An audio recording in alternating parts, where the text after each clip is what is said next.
One of my students yesterday had pulled up to an intersection, and although she wasn't quite ready to go, there was a car coming.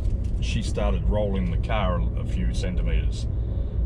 And while it may not seem like a big deal, it's actually a massive deal.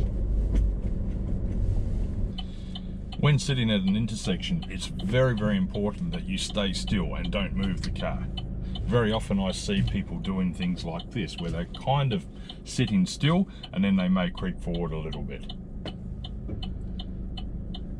Even though it's only a subtle move forward, sometimes only a few centimetres, it can make a huge difference to cars coming down the road.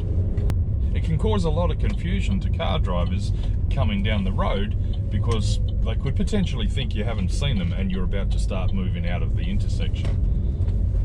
When we're driving down the road, we're constantly scanning, looking for potential dangers, and we're looking at intersections, and when we see a car sitting there, we are kind of making sure that the car has seen us and that they're going to stay put in their location. Now obviously if that car starts moving, it causes us to panic because we think, oh, this car's going to come out of the intersection, maybe they haven't seen us, and so we start to brake or take precautionary measures ready for a potential problem.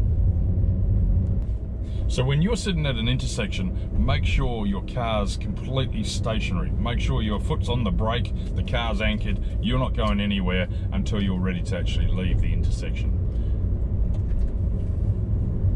Otherwise you run the risk of confusing drivers and making them nervous, as they're going to feel that you're potentially going to pull out in front of them. And of course, that wouldn't end well.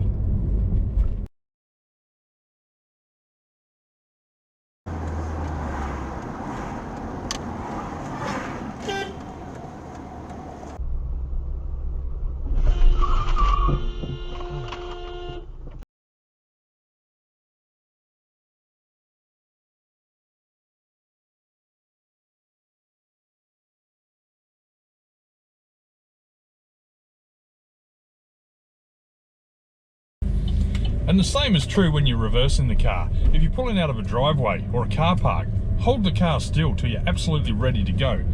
Otherwise it gets really confusing.